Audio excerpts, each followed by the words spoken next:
Welcome back, everyone, to the American College Student Reading Journal Part 2.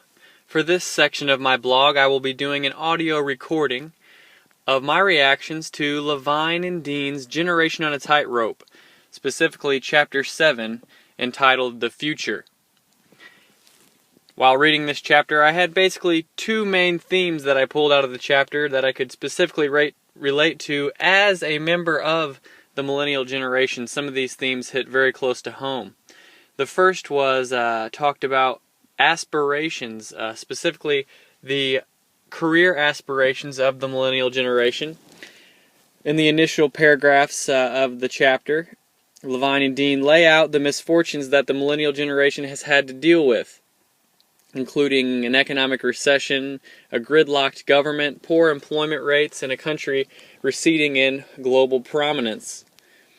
As noted earlier in the book, millennials are the first generation projected to earn less than their parents over the course of their lifespan.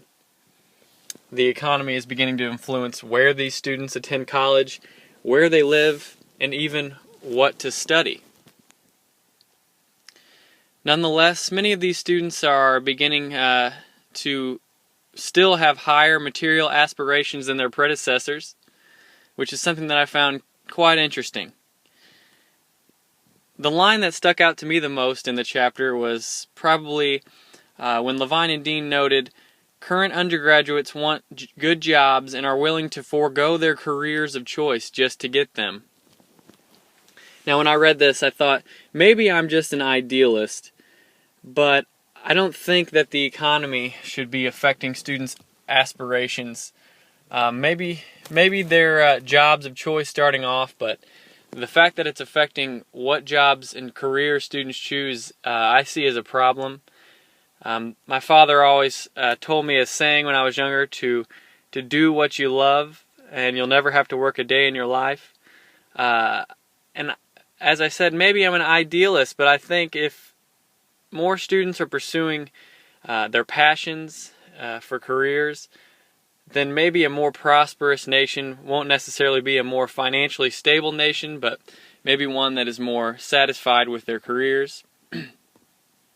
Therefore, I think it's awful that the economy is influencing aspirations. I think the current job market is riddled with lofty and unhappy people who are pursuing money over happiness. Maybe my theory is wrong. I'd be interested to see what everyone else thinks. But as I said, I think a more satisfied generation doesn't necessarily mean one that is more financially well off. Finally, in the latter portion of the chapter, Levine and Dean discuss this sense of optimism that accompanies most millennial students. Almost a false sense of optimism is how I saw it. Very hard to explain how this generation is so positive, has a positive outlook on life despite the struggles and hardships they've had to deal with. As was noted in the study, 83% of millennials believed hard work pays off. This is all in spite of the fact that 9.1% of recent graduates are failing to find a job. I thought the quotes at the beginning of the chapter were quite significant. The first was from a student affairs professional working at a Western research institution, who said, "Students continue to be optimistic and hopeful." Then right under that quote, there was one from someone working in the Midwest who said, "Students are not as hopeful about the future." I think this kind of mirrors what has happened in history as far as the regional differences in terms of youth and optimism. The West has always kind of been looked at as this land of opportunity. Back in the 60s and 70s, we saw college students traveling in flocks to the West Coast to start new lives and new businesses, and I think that's kind of how that's happening in modern times with for-profit institutions mostly being constructed on the West Coast and perhaps taking advantage of the millennial generation's false sense of optimism and outlook on life, perhaps, as we saw in the video in class, possibly taking advantage of these students and charging them wages that and debts that they may never be able to recover from. But as Levine and Dean noted, although students are optimistic about their own future, they're equally as pessimistic about the future of the country as a whole. Several things are cited from students in terms of world hunger, healthcare, debt, and social security for reasons why the country's future is not bright. But a recent article that I read by Shana Walt points out that students and America as a whole may be missing out on another significant problem facing our economy.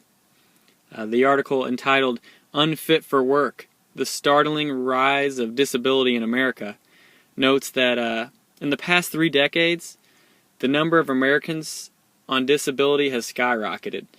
This rise has come even as medical advances have allowed more people to remain on the job, and new laws have banned workplace discrimination.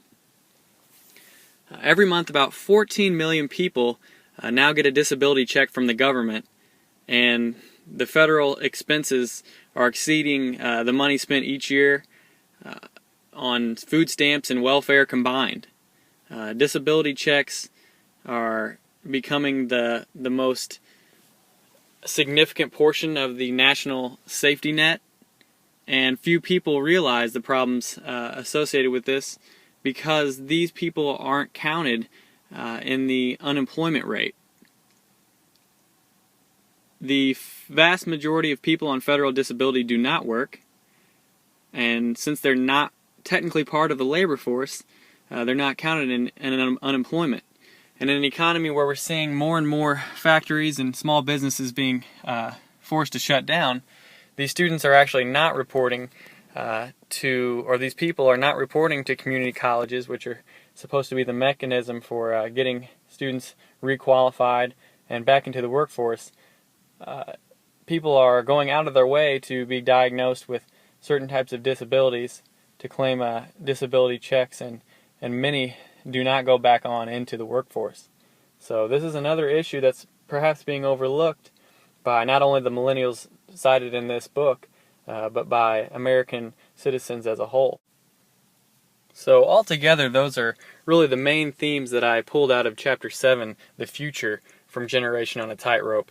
Really this sense of false optimism from students in the millennial generation, as well as their aspirations that perhaps are being skewed by an economy, and they are becoming products of a time that is limiting their passions and forcing them into jobs that are more built upon financial status alone. What implications will this have for the millennial generation? That's open for debate, and I would welcome any comments on this post or in class relative to these topics.